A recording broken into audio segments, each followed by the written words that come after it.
Hi, I'm Dr. Paul Jenkins, a professional psychologist, and I'm here today to share with you how to stay positive during challenging times.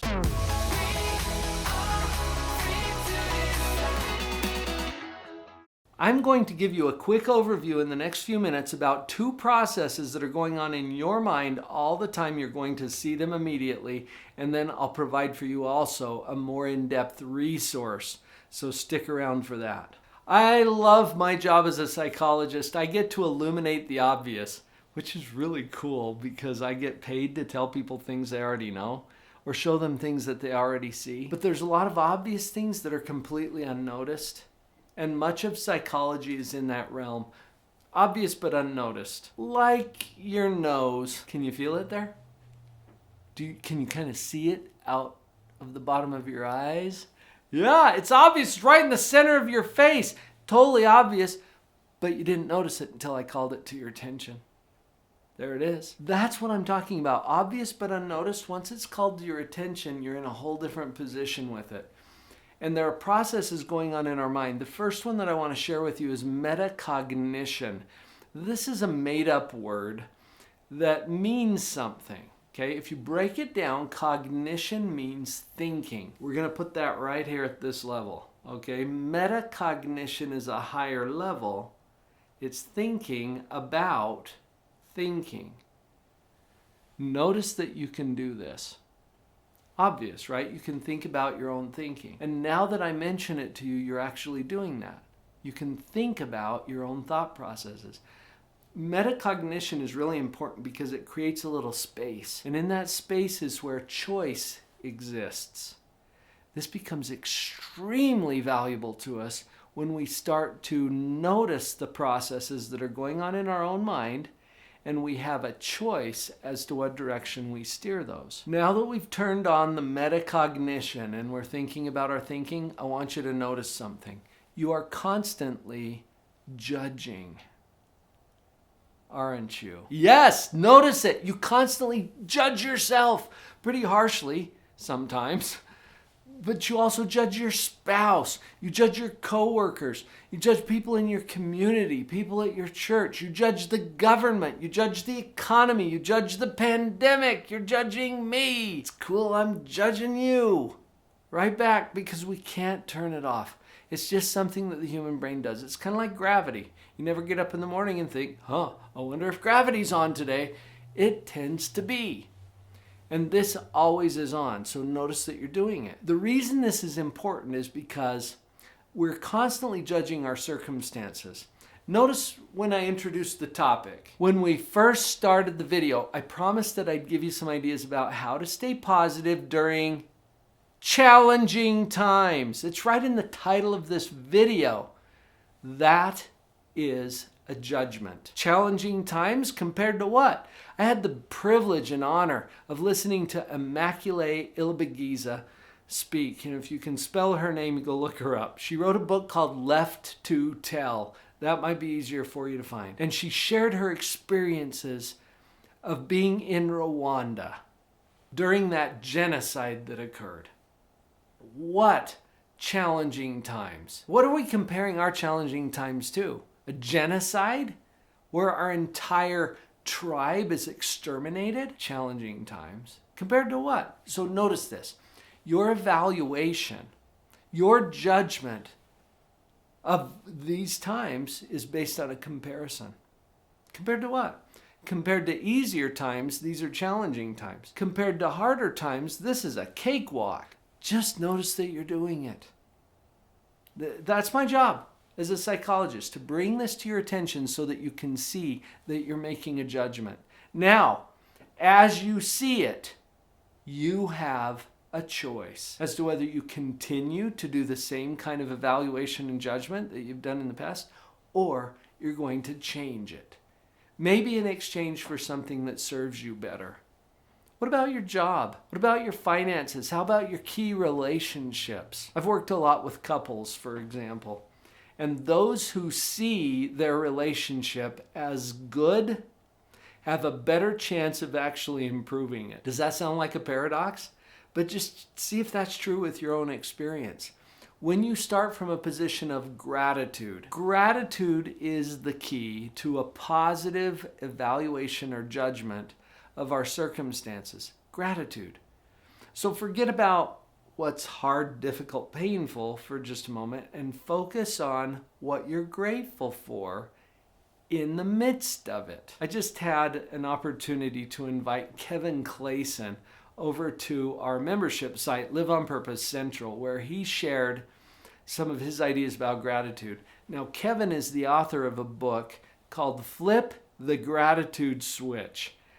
Amazing! This is a brilliant book that is going to change the way you think if you'll allow it to. And Kevin was sharing with us the power of gratitude. Now, most people have done gratitude journals or gratitude lists. That's not a new idea. But Kevin described that that's kind of like, for most people, it's kind of like going to the gym. For example, let's say that you set a New Year's resolution, you're going to get in shape, right? And I'm going to go to the gym every day. Well, what if you went to the gym every day, and when you got to the gym, you picked up a pencil off of the counter and do your weightlifting curls with the pencil, and then you switch to the other hand. You only do 2 or 3 reps because you don't want to wear yourself out.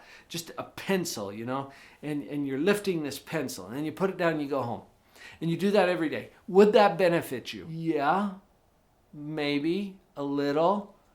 Why? Because you're doing light lifting. What if you were to go in and pick up the dumbbells, that has a little weight to it, and you do a few reps there until you're burning a little bit, and then you rest and recover while you do the other side, and then you do another set, and you do that every day. What's going to happen now? Do you see how lifting the heavy weights has a bigger impact? This is not too hard to see when we look at our physical health, but what are we doing with gratitude? Most people, when they do a gratitude list, they're like, oh, I'm grateful for my family and for my health, and that the sun is shining, and puppies and rainbows and indoor plumbing. Anybody can do that. That's lifting the pencil. That doesn't give any resistance at all. Here's what powers up the gratitude. Try this. It's going to make a difference. Find what you're grateful for from the hard stuff, from what's challenging, frustrating, painful, kicking your trash. You look at those things and find what you're grateful for from or about that thing. You're inviting your brain to go a whole different direction. When I said challenging times at the beginning, most people equate that to, the global pandemic. Is that what I meant? I don't know. Some people lost a loved one this week. Some people were in a car accident. Some people became paralyzed. I don't know. What are your challenging times? Whatever it is, you look at that thing and you extract from it something that you are truly grateful for. This flips a switch, as Kevin describes it. It flips a gratitude switch. It's like turning on the lights. If you go into a room and it's all cluttered up with stuff and furniture and everything, and you have to get to the other side, but the lights are off and there's no windows, you're going to be bumping your shins and stubbing your toes and having a hard time negotiating through that room. What if you flip the switch? That simple flip of the switch does not change the layout of the room. What it does is it empowers you to navigate that room more effectively. Gratitude will not change your difficult circumstances. Gratitude will illuminate the way that you can get through those even better. I love that analogy. Kevin Clayson, look up his book. As we're having this conversation, you're probably realizing, there's more to this than I thought. Yeah, there is. In fact, I've got a gift for you. I've got a free web class that I want to offer you where we'll go into detail about positivity, what it is, how to empower that in your life. drpauljenkins.com/positivity. I've got your back. The URL's on the screen right now. drpauljenkins.com/positivity. Come on over, we'll dive in deep. There's one other thing that I want to bring to your attention before I let you go today. And it's another process that's going on in our mind. Remember, we're turning on the metacognition. Think about your thinking. See that you're constantly judging or evaluating. Here's the other piece. You are constantly creating what is to be. And this doesn't exist yet, because we haven't created it yet. And you don't know what's coming. Think about it. How are you doing next week?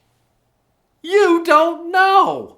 Now you've got something to do with it. Please remember that. But you don't know. You don't know what's coming next week. So all you can do is imagine it. Well, imagination is an important step in creation.